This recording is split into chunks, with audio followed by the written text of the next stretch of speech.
बड'लेण्ड इंखं टेलिभिजननि बड'लेण्ड बिसायख'थिनि सायाव अपारेशन दा जों दङ 40 रौता बियाबनि इउपिपिएलनि बिजाथि डक्टर नीलत सरगारिनि न'आव डक्टर नीलत सरगारिया रौता हालामनि बोरिगामि गामिनि सासे सुबुं बिथाङा बे गामियावनो जोनोम जादों आरो बे गामिनिफ्रायनो बिथाङा गावनि सोलोंथाइ बिथिंखौहाय फोजोबदों बिथाङा पिएइचडि खालामनायनि उनावहाय अरां फरायसालिमायाव फोरोंगिरिनि हाबा मावदोंमोन नाथाय बिथांनि साख्रिया दासिमबो जायाखै बिनि लोगोसेनो बिथाङा दुलाराय बर' फरायसा आफादनिबो गोबांथार हाबा मावबोदों मैखोम बिबान रुजुनायनि गेजेरजों बिथाङा माहारि सिबिनायाव नांथाबदों दुलाराय बर' फरायसा आफादनि गेजेरजों आरो दा समाव बिथाङा राजखान्थिनि थिलियाव आगान होदों राजखान्थिनि थिलियाव आगान होनानै बिथाङा इउपिपिएलनि जानानै 40 रौता बियाबाव बिजाथि गसंदों बिथांजों जोङो लोगो मोनलायनो हादों गावनि न'आव आरो जों बिथांनि बे समाव बिथांनि जिउनि बाथ्रा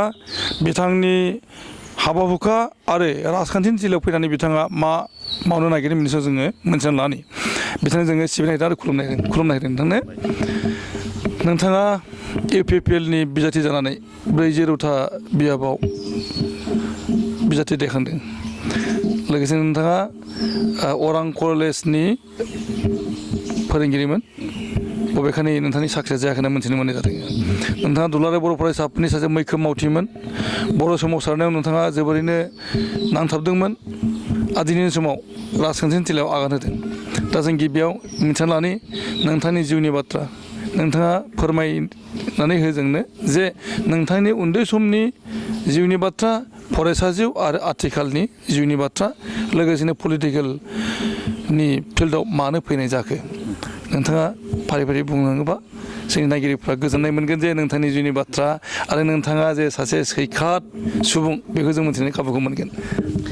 गिबियावनो बड'लेण्ड इंखं टेलिभिजनखौ आंनिफ्राय बरायबाय गोजोननाय मोनदों दिनैनि बे समाव नोंथांमोनखौ लोगो मोननानै आरो नोंथांमोना दिनै आंनि नैबे देरायाव फैनानै आंनि जिउनि सोमोन्दै उन्दैनिफ्राय दिनैसिम जा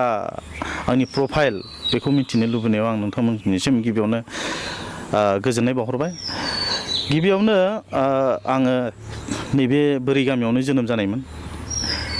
बोरिगामियाव जोनोम जानानै बोरिगामिनिनो बर' एलपि स्कुल दङमोन बे एलपि स्कुलाव फरायदोंमोन एलपि स्कुलाव फरायनानै गेरुवा हाइ स्कुलनिफ्राय मेट्रिक पास खालामदोंमोन मेट्रिक पास खालामखांनायनि उनाव जेब्ला मेट्रिक पास खालामदोंमोन अब्ला खोब जोंनि ओनसोलाव बड'लेण्ड सोमावसारनायनि बारहावाया गोगोम बारदोंमोन अब्ला जोङो जोंनि फ्राय ओनसोलनिफ्राय उदालगुरियाव फरायनो थाङोमोन उदालगुरिनि सिटुवेसनाबो बारा मोजां नङामोन बेखायनो जोङो नैबे ओनसोलाव फरायनायनि बारा सुबिदा गैयिखाय ढेकियाजुलियाव हाई सेकेन्डारिखौ फरायहैदों हाई सेकेन्डारि पास जानानै ढेकियाजुलि लखनाय कमल कुमार दास कलेजनिफ्रायनो आङो डिग्रिखौ कमप्लिट खालामदों कमप्लिट खालामखांनायनि उनाव आङो गुवाहाटि इउनिभार्सिटियाव बर' बिफानाव मास्टार डिग्रिखौ कमप्लिट खालामो थिग बिदिनो कमप्लिट खालामखांनायनि उनावहा आङो जेबो मोनसे आंनि जिउनि थांना थानायनि राहा नागिरनानै मोनैयाव उनावहा आङो सानबाय जे आङो आरोबाव फरायबावनोसै फरायनायनि लामाखौ नागिरनानै आङो आसाम इउनिभार्सिटियाव सिलचरनि आसाम इउनिभार्सिटियाव आं एमफिल खालामहैदोंमोन एमफिलखौ आङो 2008आव एमफिल खालामहैदोंमोन बेनिफ्राय एमफिल कमप्लिट खालामखांनानै आङो सिलचर इउनिभार्सिटियावनो 2010आवहा आङो पिएइचडि एडमिसन लायो 2010आव पिएइचडि एडमिसन लाखांनायनि उनाव आङो 2015आव कमप्लिट जायो कमप्लिट जाखांनायनि उनाव आङो लासै जोंनि ओनसोलाव फैफिननानै ओनसोलनि रायजो राजाजों जोंनि ओनसोलनि समस्याफोरखौ एसे बुजिनो सेस्था खालामो गामियावनो जोनोम मोननाय गामियावनो थानाय हिसाबै गामिनि माखासे समस्याफोरखौ एसे बुजिनो सेस्था खालामदोंमोन बिनि उनाव आङो नैबे नोंथाङा बुंनाय बायदि जे अरां कलेजाव 2007आवनो आङो अरां कलेजाव सासे फोरोंगिरि हिसाबै जइन जादोंमोन 2007निफ्राय आङो दिनैसिम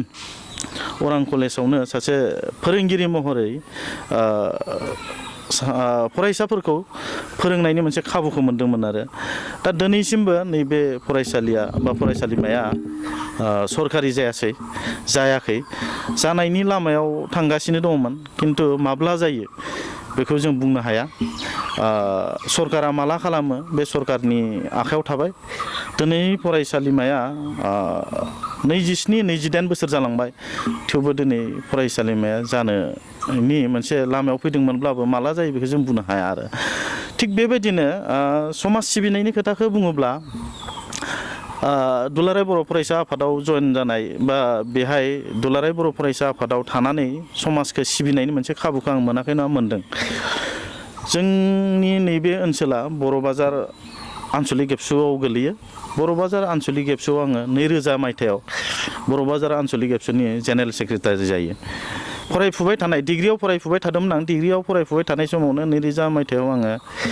डिग्रियाव माने फरायफुबाय थानाय समावनो माबा जायो जेनेरेल सेक्रेटारि बिबान मोनो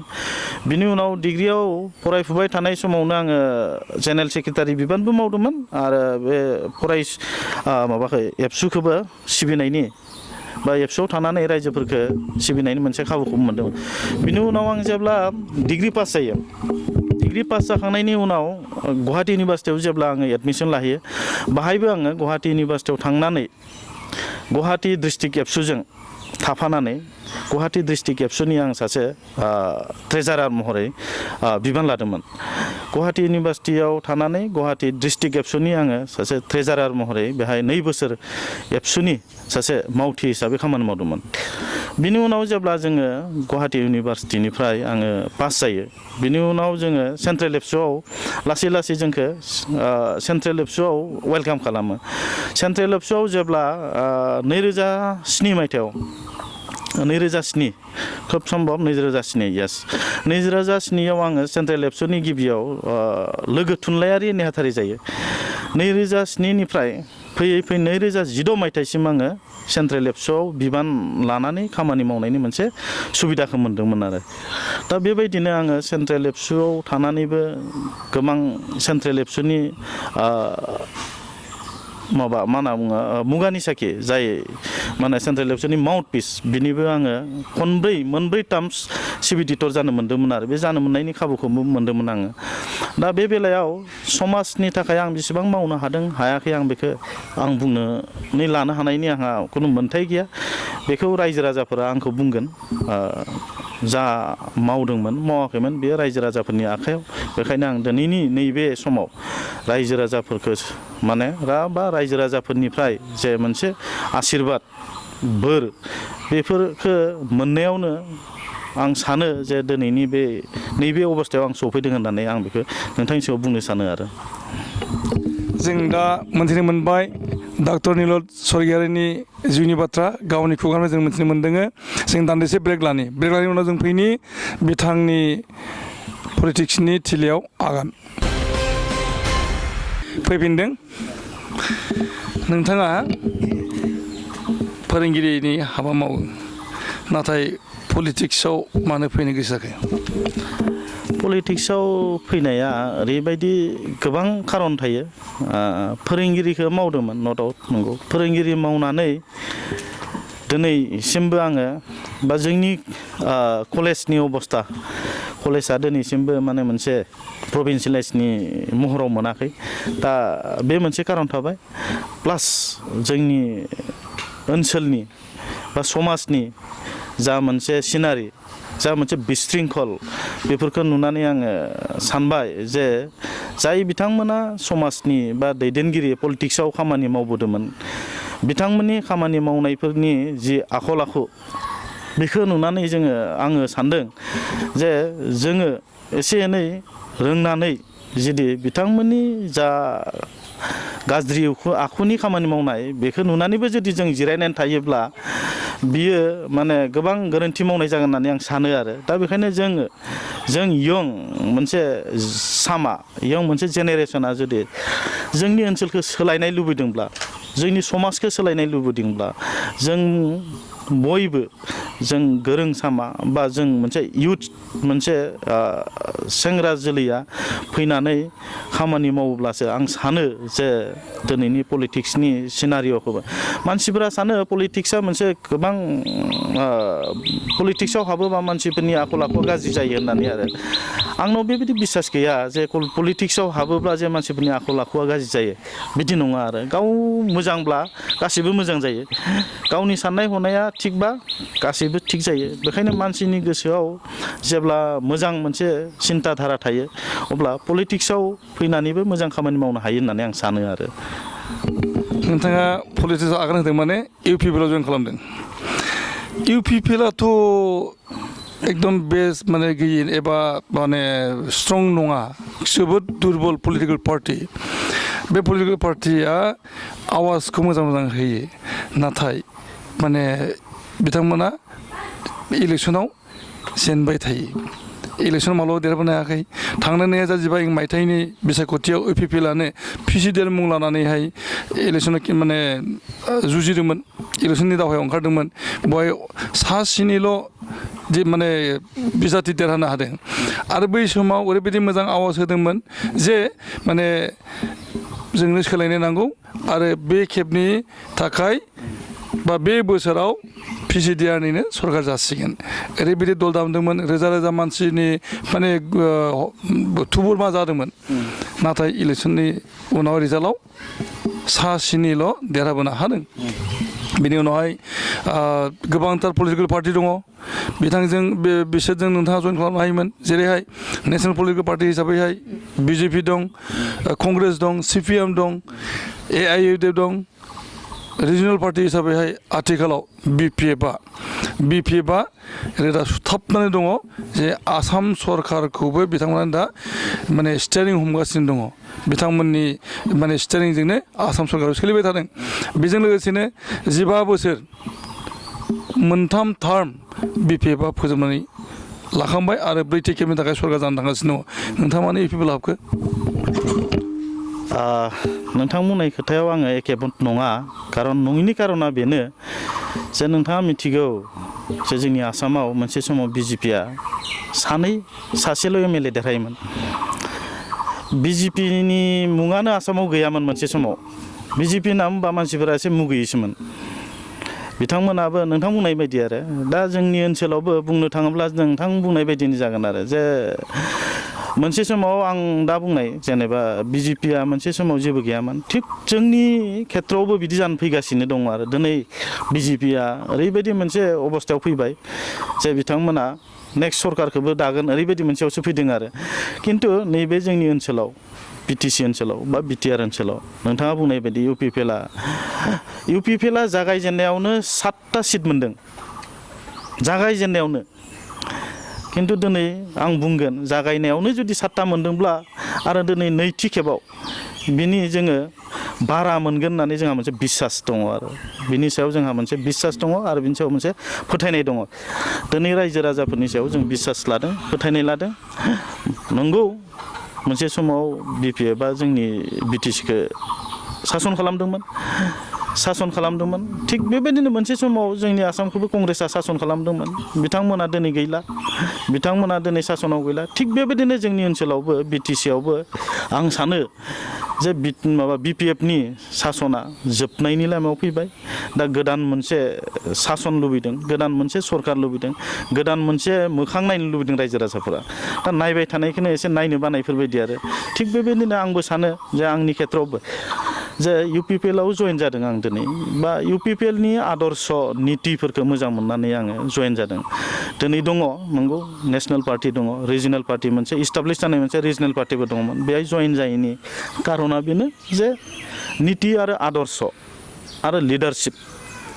निति आरो आदर्श आरो लिडारशिपनि सायाव बिराद सोनारो जइन जानायनि बा मोनसे पार्टिखौ मोजां मोननायनि कारना आरो दा बेखायनो आङो दिनै इउपिपिएलखौ जइन जानायनि मुल कारनानो जाबाय बिनि इउपिपिएलनि निति आरो आदर्श आरो बिनि लिडारशिप बिनि दैदेननाय जाहाथु इन्जिना थिग थायोब्ला गासैबो थिग जाहैनायफोरबायदि आरो थिग बेखायनो आङो लिडारशिपखौ मोजां मोननानै बिनि निति आदर्शखौ मोजां मोननानै जइन जादों होननानै आं नोंथांनो बुंनो सानो आरो इउपिपिएलआथ' सरकार दानो हानाय नङा बेखौ नोंथाङा दिनैनि तारिखाव रावबो बुंनो हानाय नङा आरो नोंथाङा बुंनो हानाय ना बा सोरबाया बुंनो हानाय नङा आरो बुंनो हागोन सोरबाया जे सरकार दानो हानाय नङा बा आं बुंगोन दिनै जे सरकार दागोन होननानै बुङो खिन्थु बेनि फिननायखौ रायजो राजाफोरा होगोन आरो रायजो राजाफोरनि डिसिसनानो जोबथा डिसिसन दिनै बिपिएफआबो बुंनो हानाय नङा जे जों सरकार दागोन होननानै गाबोन समफोर जुदि इलेक्सना जानानै बिथांमोना जुदि 6टा 7टाल' सिट मोनोबा दा बेखायनो बुंदों जे गासैबो डिसिसना रायजोफोरनि रायजोआनो राजा होनना बुंदों आरो दा बेखायनो रायजोफोरनि सायाव जोंहा बिसास दङ दिनै रायजो राजाफोरा परिबर्तन लुबैदों सोलायनाय लुबैदों बिनि सायावनो जोङो फोथायनानै बिसास खालामनानै दिनै खामानि मावनो आवगायदों आरो बे खेबाव क'आलिसन गभर्नमेन्ट जागोन होननानैनो बयबो साखाफारा जादों नोंथाङा माने लाखुमाया सिखोमा खालामाजासेनो बुंनो हायो जे नोंथाङाबो सानाखै जे सरकार जागोन बे नंखागौखा नोंथाङाबो आसा खालामाखै सरकारखौ एबसुलेट मेजरिटि लानानै खालामगोन इउपिपिएलआ बे नंखाया क'आलिसननि थाखाय नोंथांमोनाबो हांखुर जादों बेखौ जों साननो हादों बिजेपि आरो इउपिपिएल क'आलिसन जागोन नङाब्ला बिजेपि बिपिएफ सरकार जागोन आरो नङाब्ला नोंथांमोना कंग्रेसजोंबो लोगो जानो हागौ लोगो जानायनि खेथ्रआव दा दिनैसिम पस्ट मोनसे बा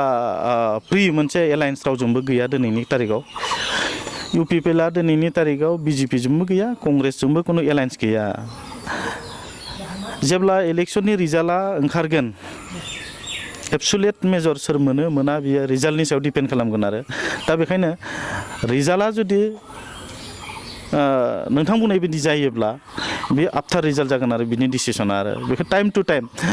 समखौ नायनानै बिनि डिसिसनखौ जोंनि पार्टिसिपा लागोन बेखायनो बेफोर आं सानो आरो जे बिनि डिसिसनखौ आफ्टार रिजाल्टसो होनो हागोन होननानै आरो रौता बियाबा बिपिएफनि रिजार्भ जानानै दङ आगुल समनिफ्रायनो बिपिएफआ देरहाबाय थादों रौता बियाबाव बे खेबाव बिपिएफनिफ्राय देरहाबोबाय थानाय एमसिएलए आलेन्द्र मोसाहारि बिथाङा कन्टेस्ट खालामाखै बिथांनि टिकेट होआखै बिपिएफआ बेनि थाखाय गोदान गुबुन सासेनो बिथांमोना टिकेट होदों आरो बे हिसाबैनो बिपिएफआ जिहेतु थांनाय 15 बोसोरखौ बेहाय दखल खालामदों बे हिसाबै बिथांमोनानो माने देरहाबोगोन बेखौ मिजिं खालामनो हादों नोंथांनि जेननाया पाक्का बिपिएफआ आंनि नोजोराव थांनाय 15 बोसोराव बिपिएफ नङामोन फार्स्ट टार्मसआव सासे इन्डिपेन्डेन्ट अलिन्द्रआ इन्डिपेन्डेन्ट केन्डिडेटसोमोन अलिन्द्रआ इन्डिपेन्डेन्ट केन्डिडेट हिसाबै बिथाङा फार्स्ट टार्माव देरहादोंमोन बिपिएफआबो फार्स्ट टार्माव जेनदोंमोन माने नेक्स्ट टार्माव बिथाङा बिपिएफआव जइन जादों जइन जानानै नेक्स्ट टार्माव बिथाङा देरहादों थिग दा थामथि खेबावबो बिपिएफआ देरहादों थिग नंगौ दिनै अलिन्द्रखौ सोलायनायनि कारनखौ रायजो राजाफ्रा बुजिदों मानो बिथांखौ सोलायखो जे जोंनि ओनसोलाव जाख्ल'नाय कारापसन बयबो मिथिदों दिनै आइअए न'नि मोनसे केलेंकारि बिनिफ्राय जोंनि एनरेगानि मोनसे केलेंकारि बेफोर गासैखौबो लानानै दिनै बयबो बिथांनि टिकेट मोनैयाव जे रंजादोंसो अलिन्द्रआ जे टिकेट मोनासै बेहाय बयबो रंजादों आरो मोनबाबो बिथाङा एबारै देरहानाय नुलामोन आरो इन्टारेक्सन आलेन्द्र मोसाहारिनो टिकेट होयैनि खारनखौ जोङो माने हमजिकेल एबा नखरारि होननानै खायसेफ्रा बुंनो नागिरदों बेरैहाय जे आर्गुमेन्टआ आलेन्द्र मोसाहारिया कन्टेस्ट खालामबावनो मोनोबा बिपिएफ टिकेट मोनोब्ला बिथाङा देरहाबावगोन बिपिएफनि चिफ बिपिएफनि प्रेसिडेन्ट हाग्रामा महिलारि बिथाङा बिटिसिनि 15 बोसोर खुंथायाव दंमोन आरो 2 बोसोर इन्टारिम काउन्सिलाव दङ चिफ जानानै बिथाङा दासिमबो चिफ जानानै दङ आलेन्द्र मोसाहारिया गिबि खेबाव जदिअबा इन्डिपेन्डेन्ट हिसाबै दारायदोंमोन बै समाव जिहेतु बिपिएफआबो पलिटिकेल पार्टि नंथ'वामोन बै समाव बिपिपिएफ पलिटिकेल पार्टिनि गेजेरजोंनो बिसायख'थि गेलेदोंमोन आरो बेवहाय हाग्रामा महिलारिया माने बिपिपिएफनि एगेन्स्ट खालामनानै फार्स्ट इलेक्सनखौ बिथाङा माने गेलेदों आरो बिथाङा माने गावनि निजा केन्डिडेट देखायनायनि गेजेरजों सरकार दानायबो जादोंमोन बेबायदिनो आलेन्द्र मोसाहारिखौ बिथाङा पिकआप खालामदों बे हिसाबै आलेन्द्र मोसाहारिया बे खेबावबो देरहाबावगौमोन नाथाय नोंथाङा एकमात्र बिपिएफनि प्रेसिडेन्टनि बिजामादैखाय नोंथाङा इउपिपिएलनि टिकेट मोनबाय होननानै नोंथाङा बे जायगानिफ्राय नोंथाङा कन्टेस्ट खालामबाय हिसाबै आलेन्द्र मोसाहारिखौ माने टिकेट होआलासिनो दोननानै नोंथांखौ फरवार्ड खालामनायनि सिन्था खालामदों नोंथाङा मा बुङो बे नोंथांनि साननायसो जे बे खोथाया एसेबां सैथो नङा कारन এই कारनाव जे जोंहा पार्टिनि आइडिअल'जि प्रिन्सिपाला आलदा आलदा नखरारि सोमोन्दोआ आलदा खोथा आरो जोंनि पार्टियारि सोमोन्दोआ आलदा खोथा आरो दिनै UPPLजों BPFजों बिथांमोना सानजा थाङोबा जोङो सोनाब खारो बिथांमोना सोनाब खारोबा जों खोला खारो उल्था दा बाहाय नोंथाङा जि खोथाखौ बुंदों बियो सैथो नङा बियो पार्टि सिस्टेमाव बिथांमोना अलिन्द्रनो टिकेट होआखै बिथांमोननि सासे चेयारमेन मोनसे VCDCनि चेयारमेन बिथांनो दिनै टिकेट होदों जाय बिथांनो टिकेट होदों बिथाङा मोनसे VCDCनि सासे चेयारमेनल' आरो जोंनि ओनसोलाव जोङो नुबाय जे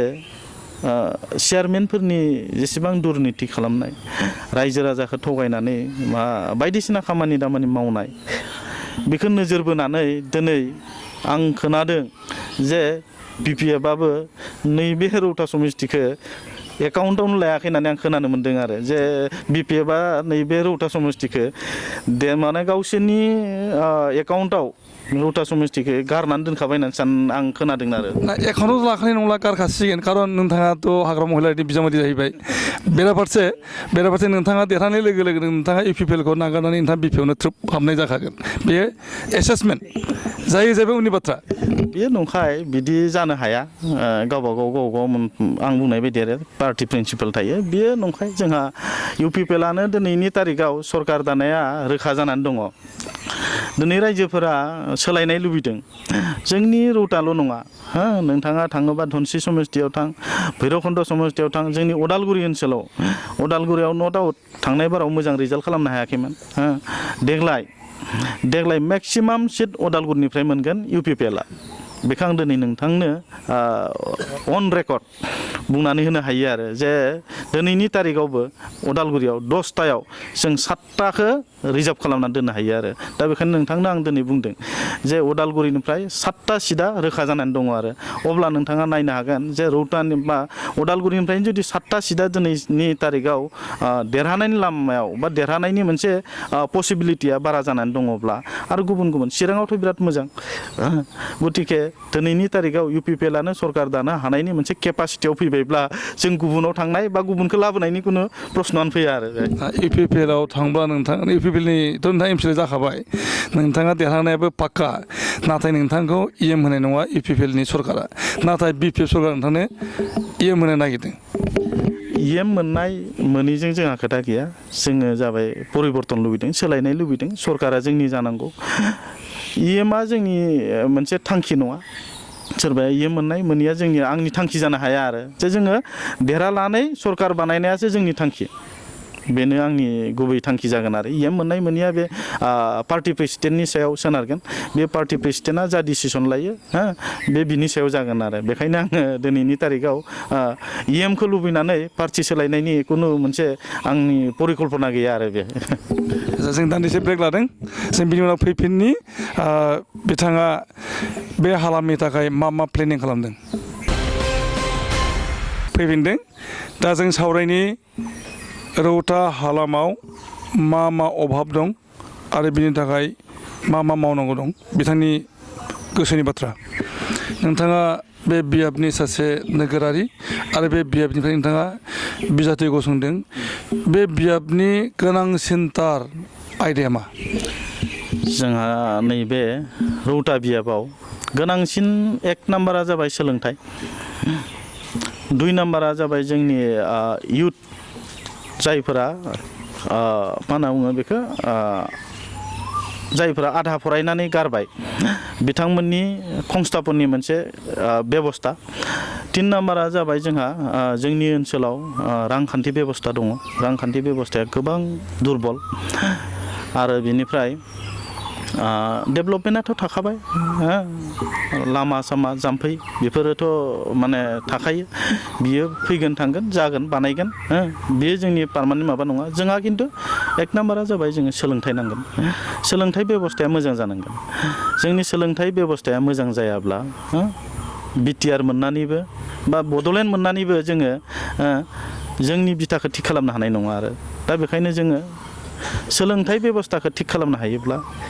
जोंनि फैबाय थानाय जेनेरेसना थिग जागोन सोलोंथाइ बेबस्थाखौ थिग खालामनो हायोब्ला जोंनि बिटिआरआव सुक्तियाव जा दफा दङ बेफोरखौ मावफुंनायाव जों मा साक्सेस जागोन सोलोंथाइ बेबस्थाया थिग जायोब्ला जोंनि बर'निफ्रायनो अफिसारफोर नुजागोन गोरों गोरों बेक्ति नुजागोन अब्ला जोंनि ओनसोलनि एडमिनिस्ट्रेटरफोराबो जोंनि मानसियानो जागोन नङाब्ला खिन्थु जोङो गुबुननिफ्राय हायार लाबोनानैसो जोङो जोंनि ओनसोलखौनो दैदेननो गोनां जागोन आरो दा बेखायनो आंनि एक नाम्बार प्रायरिटिया जाबाय सोलोंथाइ बेबस्था थिग खालामनांगोन सोलोंथाइ बेबस्थाखौ ओरैबायदि थिग खालामनांगोन जाहाथे जोंनि गामिनि एलपि स्कुलफोरा जाहाथे गोजों महर मोनो गामिनि एलपि स्कुलफोरा जाहाथे एसे मोजां बेबस्था जायो खारन गामियाव थाग्रा जोंनि बर' ओनसोला मेक्सिमाम 70%निख्रुइबो बांसिन जोंनि बर'फोरा गामियाव थायो बेखायनो गामि ओनसोलनि एलपि स्कुला जोंना फार्स्ट मोजां जानांगोन आरो एलपि स्कुल मोजां जायोब्लासो गामिनि महरा मोजां जागोन बिनि उनाव एमइ स्कुला थिग जानांगोन हाइ स्कुला थिग जानांगोन लासै लासै पर्यायक्रमे गोजौ लेभेलनि फरायसालिफोरा थिग जागोन दा बेखायनो आङो सानदों जोंनि एलपि स्कुलनि अबस्थाफोरा दिनै जों नुबाय नायबाय जाय फरायसालियाव फरायनानै थांदोंमोन आङो जोंनि बोरि गामिनि फरायसालि बे फरायसालिनि अबस्थायाबो दिनै बिराद गाज्रि अबस्था गाज्रिखायनो दिनै गामिनि रायजो राजाफोरा बा गामिनि एसे बेक्तिफोरा मा खालामदों बर' मिडियामनिफ्राय गुबुन मिडियामफोराव बास्लायलांनायखौ जों नुनो मोन्दों बास्लायखागोन खारन न' खाथिनि स्कुला अबस्थाया मोजां नङाब्ला गावनि गथ' गथायखौ रावबो गाज्रि अबस्थायाव दोननो लुबैनाय नङा आरो दा बेखायनो बिनि बेबस्थाखौ सरकारा थांनाय 15 बोसोराव खुनु नोजोर बोयैखौ जों नुनो मोन्दों दा बेखायनो आङो जेब्ला देरहालांगोन देरहालांनानै जेब्ला मोनसे बेबस्थायाव थाहैगोन आङो अब्ला आंनि गिबि नायनो गोनां हाबाया जागोन बै फरायसालिफोरखौ एमइ स्कुल बा एलपि स्कुलफोरनि बेबस्थाफोरखौ एसे बांद्राय नङाब्लाबो जोङो एटलिस्ट जोंनि गामिफोरनि सानै टिचार एलपि स्कुलाव एटलिस्ट साथाम टिचार होनो हायोबा बैफोर फरायसालिफोरा थांनानै थायोब्ला जोंनि बर' मिडियामा थांना थागोन बर' मिडियामा थांनानै थायोब्ला जोंनि रावा थांनानै थागोन रावा थानो हायोब्ला जोंनि जाथिया थांनानै थागोन दा बेखायनो मोनफ्रोमबो इन्टार रिलेटेड बे सेन सिस्टेम दा बेखायनो जोङो आङो नोजोर बोदों आरो नैबे खेथ्रआव जे मावनो गोनाङा नैबे एक नाम्बार 2 नाम्बाराव बुंदों जे जोंनि इयुथफोरा दिनै बिराद आदां गादां जानानै दङ गोबां इयुथफोरा आधा फरायनानै लेखा फरायबाय सोरबा ग्रेजुवेट जाबाय सोरबाया MA जाबाय दिनै बिथांमोननो मोनसे जोङो मोजां बेबस्था खालामनानै होनो हायाखै जायनि कारनाव दिनै गोबां सेंग्राफोरा सिख्लाफोरा दिनै गुजरात हारियाना बेंगलर थांनानै बिथांमोना थाखा खामायनो गोनां जाहैदों न'खौ गारनानै गावनि बिमा बिफा गावनि बरन्स गावनि बिसि फिसाय गथ' गथायखौ गारनानै थाखा खामायनो गुबुन रायजोआव थांनो गोनां जादों दा जोङो जुदि नैबे ओनसोलावनो जुदि माबा मोनसे बेबस्था खालामनानै स्किल डेभेलपमेन्टआनो जा बा माबा मोनसे जोंनो फार्म बेबस्थायानो जा बा माबा मोनसे एग्रिकालसारनि मोजां मोनसे बेबस्थाजों जेराव जोङो साइन्टिफिक मेथडजों थाखा खामायनो हानायनि बेबस्था खालामनो हायो सेंग्राफोरखौ जोङो ट्रेनिंनि बेबस्थाजों जोङो इन्टारप्रेनियरशिप मोनसे सिस्टेमनि गेजेरजों जोङो जोंनि सेंग्राफोरखौ जाहाथे जोंनि जायगायावनो जोंनि न'आवनो माने थानानै जाहाथे थाखा फैसा खामायनो हायो दा बेफोर बेबस्थाखौ जेब्ला आं देरहालांगोन बेफोरनि मोनसे सिस्टेमखौ लासै लासै गभर्नमेन्टखौ प्रेसार होनानै जोंनि सिस्टेमखौ लासै लासै खालामनो हायोब्ला एटलिस्ट 100आव 100 नङाब्लाबो 50%खौ जोङो खामानि मावनो हागोन होननानै आंहा बिसास दङ दा बेखायनो इयुथफोरखौ जेब्ला जोङो थिग खालामनो हायो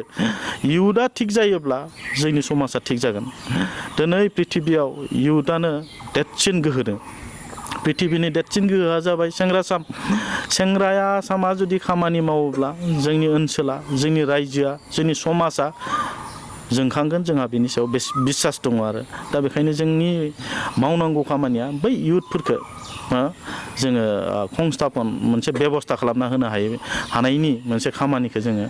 सरकारखौ जेब्ला जोंनि सरकार जागोन अब्ला जोङो मोनसे आसनि बानायनानै बेफोरनि सायाव खामानि मावनायनि बेबस्था लानांगोन आरो दा रांखान्थियाबो बेजोंनो सोमोन्दो दङ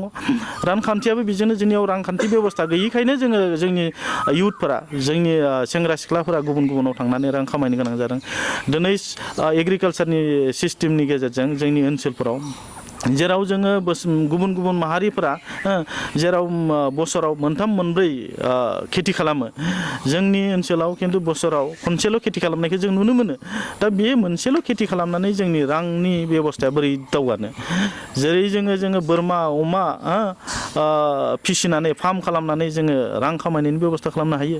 दा बेफोरनि बेबस्थानि सरकारनिफ्राय जा अनुदान मोननांगौ एसे एनै जोंनावथ' गामिनि रायजो राजाफोरा सेंग्रा सिख्लाफोरा थाखाया दा बेखायनो सरकारनि अनुदाननि गेजेरजों बैफोर सेंग्राफोरनो जुदि जोङो सरकारनिफ्राय एककालीन नङाब्लाबो माबा मोनसे बेबस्था खालामना होनो हायोबा एटलिस्ट रांखान्थि बेबस्थायाव लासै लासै जौगागोन होननानै आंहा बिसास दङ आरो दा बेखिनि नोंथांनि हालामनि मावनांगौ गोनां खामानि दा जों दान्दिसे ब्रेक लाबोदों फैफिनदों दा समाव गभर्नर सासन जाना दं बड'लेण्डआव इउपिपिएलआ गभर्नर सासनखौ लुबैदों होननानै बुंनाय जादोंमोन आरो दाबिलाय होदोंमोन दुलाराय बर' फरायसा आफादाबो दाबिलाय होदोंमोन जे बिटिसिआव गभर्नर सासन जादों कंग्रेसआ होदों बिजेपिआबो होदोंमोन बिपिएफआ नाथाय बे सरकार थाफिननांगौ होननानै बिदोंमोन 6 दाननि थाखाय आरो आसाम सरकाराबो एक्सटेनसननि थाखाय प्रप'जाल होदोंमोन गभर्नरनो नाथाय गभर्नरा बेखौ नाखस खालामदों नोंथांनि साननाया मा बियो आसलते गभर्नरा सासन खालामनाया मोनसे कनस्टिटिउसनेल मोनसे बेबस्था इन्टारेक्सन बेहायनो मोनसे खोथा बुंनो नागिरदों आङो जे बड'लेण्ड इंखं टेलिभिसननि गेजेरजों जों टेलिफनिक माने इन्टारभिउ लानाय जादोंमोन इउपिपिएलनि सानै गेदेमानिफ्राय इउपिपिएलनि आगुनि आफादगिरि फाउन्डार प्रेसिडेन्ट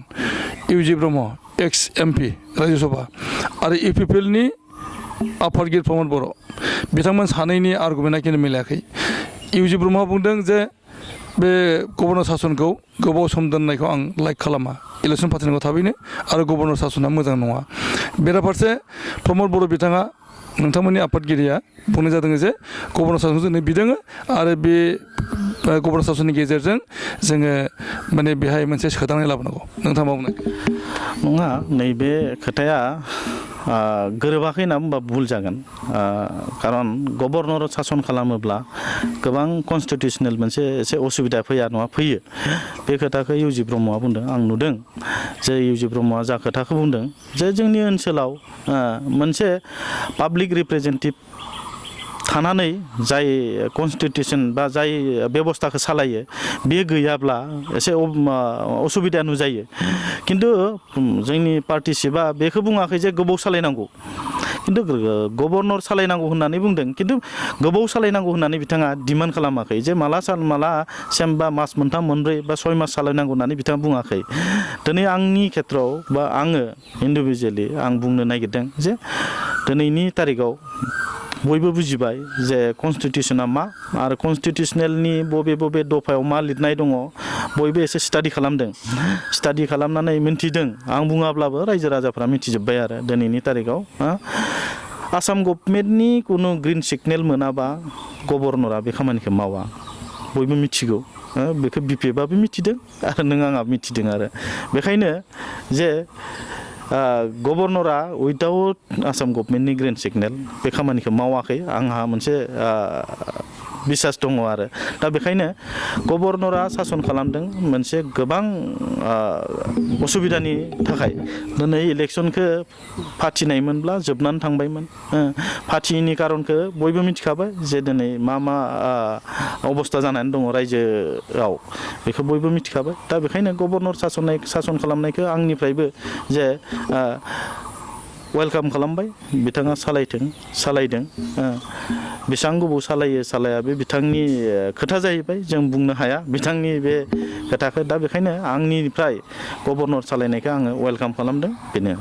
मोनसे खोथा जाहैबाय ओरैहाय जे नोंथाङा बुंनायानो थिग जे आसाम सरकारनि ग्रीन सिगनेल नङाबा एबा माबा मोनसे इंगित नङाबा गभर्नरा बेखौ डाइरेक्ट माने हेन्डेल खालामा दा आरो मोनसे प्रभिजनाबो दङ जे माने माबा मोनसे सरकारा रायजो सरकारा माबा मोनसे प्रप'जाल हरनायखौ वान टाइम माने रिफिउज खालामनो हायो गभर्नरा आरो सेकेन्ड टाइम जेब्लानाखि प्रप'जाल थांगोन होनब्ला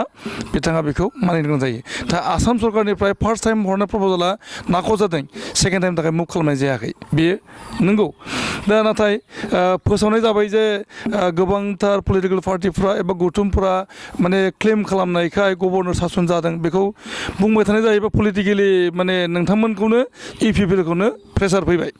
आरो इउपिपिएलखौ दिनै दाय होनानै रायजो राजाया नोंथांमोननि फारसे भट होनो आवगायबोदोंमोनब्लाबो खिन्थु उल्था फारसे मोखां जालांफिनगासिनो दं नोंथांमोना जेंनाया फाक्का जाना दङ बियो गुबुन राजनिति दोलोआ बिदि खोथाखौ बांसावनाया बे साभाबिक खोथा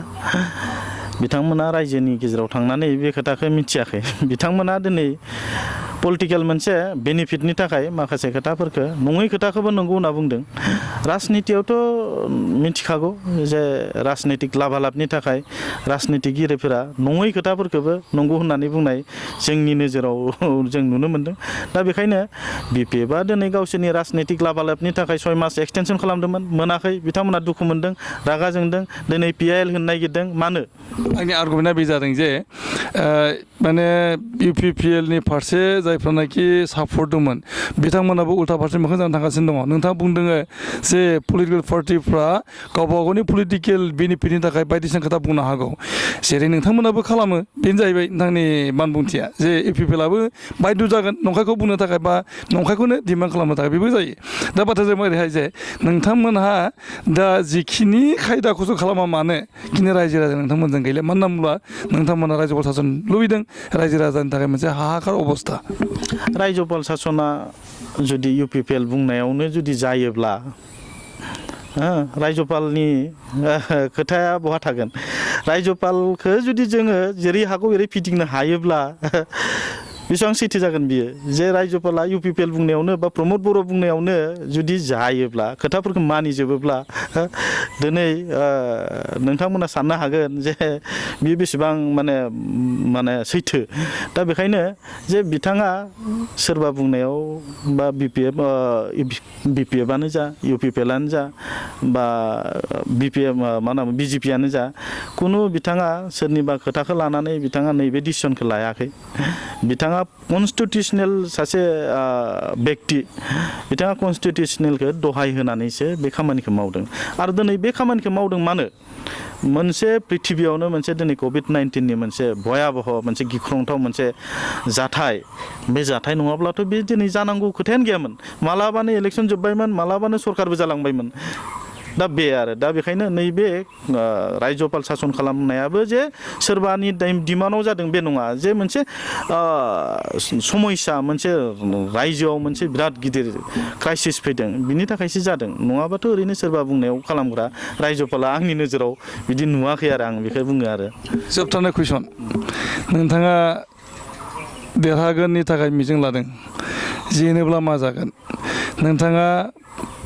फरायसालिमायावबो जइन खालामनो हानाय नङा मानो होननानै बुङोब्ला नोंथांनि फरायसालिमा अरां फरायसालिमानि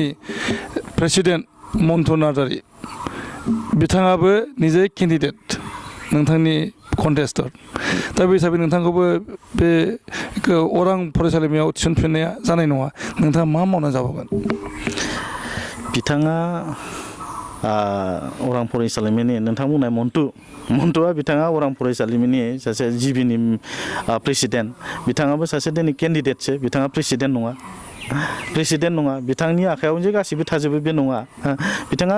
मोनसे समाव कंग्रेसनिफ्राय टिकेट बिदोंमोन कंग्रेसनिफ्राय टिकेट बिनानै मोनासै इन्डिपेन्डेन्ट गेलेदों बिथाङा आंनि साननायाव बिथाङा बेसेबां मोनो 50-60टा टिकेट भट मोनगोन बेखौ लानानै बिथाङा गोग्गा बिथाङा राजनिति फोथाराव दिनै फैदों वेलकाम जोङो राजनिति भाबै जोङो नांगोन खिन्थु जोंनि भिटोरिया सोमोन्दोआथ' थालायगोन ना जोंहा भिटोरिया सोमोन्दोआ थाबाय थागोन आरो जेनेबा मा खालामो बेथ' उननि बाथ्रा जेननाय देरहानाया जुद्धआव थाखायो दावहायाव जेननाय देरहानाय थाखायो जेननो होननानै दिनै दावहाखौ नांनो ओंखाराखै देरहानो होननानैसो दावहाखौ नाङो जेननो होननानै रावबो दावहा नांफेरग्रा आं दिनैनि तारिखाव नुवाखै सोरबाया सानदोंबा बे बिथांनि बाथ्रा खिन्थु आं दिनै नैबे समाव बुंगोन जे दावहाखौ आङो जेननो होननानै दावहायाव देरहायाखै आरो दावहायाव ओंखाराखै आरो दा बेखायनो आंनि साननाया बेनो जे आंहा देरहानायखौ आङो कनफिडेन्स मोनसे आंहा बिसास दङ देरहागोन होननानै आरो आंहा कनफिडेन्स दङ देरहानाया आंना रोखा जाबाय दिनैनि तारिखाव सार्भे रिपर्टआवबो नोंथांमोना नुगोन बुंगोन रायजो राजाफोरनिफ्राय सों आंखौ नोंथांमोना गाव बुंना लादों होननानै साननो हागौ रायजो राजानिफ्राय नोंथांमोना ला अब्ला मिथिगोन जे बेसेबां पार्सेन्ट UPPLनि आरो बेसेबां पार्सेन्ट गुबुन गुबुन दोलोनि बेसेबां पार्सेन्ट मोनगोन बिथांमोननिफ्राय लायोब्ला नोंथाङा मिथिगोन आरो अब्ला रोखा जागोन जे आंनि देरहानाया बेसेबां पार्सेन्ट जानानै दङ दिनैनि तारिखाव आरो बेखिनि आरो जोबोद गोसो खुसि बिथाङा मिजिं लादों जे 40 रौता बियाबनिफ्राय UPPLनि बिजाथि हिसाबै गसंनाय डक्टर नीलत स्वरगियारि बिथाङा गाव देरहानायखौ फाक्का होनना बुंनाय जादों बिथाङा फरायसालिमानि फोरोंगिरिनि हाबा मावदोंमोन नाथाय सरकारि साख्रि जानो मोनाखै दासिमबो बिथाङा देरहानायनि उनावहाय मा मावगोन बिनि सायाव गोबां बाथ्रा बुंथिदों आरो बेजों लोगोसेनो बिथांनि जेनाखि कनफिडेन्ट बेयो जोबोद बाख्नायथाव बिथांनि मिजिं बे बाख्नायथाव बिथांखौ बुंनाय जादों जे बिथाङा हाग्रा महिलारिनि बिजामादै बे हिसाबै बिथाङा BPFआव मानो थाङाखै BPF जइन जायालासिनो BPFआव माने जइन जायाखै बिनि बागैबो बिथाङा स्पष्ट होदों जे पार्टि आरो न'खरनि सोमोन्दो बियो कुवाइट डिफारेन्स बेखौ बुंनाय जादों बिथाङा जोबोद दाद गोसोनि सुबुं बिथाङा देरहाबोथों बिसायख'थियाव आरो देरहाबोनायनि गेजेरजों बिथाङा बे हालामनि जौगाखांनाय बिथिंखौ लाबोथों आरो गासै बड'लेण्डनि जौगाखांनाय बिथिङाव मैखोमै बिफाव लाथों जों बेखौ मिजिं खालामगोन आरो बे मिजिंजों जोङो दिनैनि बे सावरायनायखौ फोजोबबाय गोजोन्थों खुलुमबाय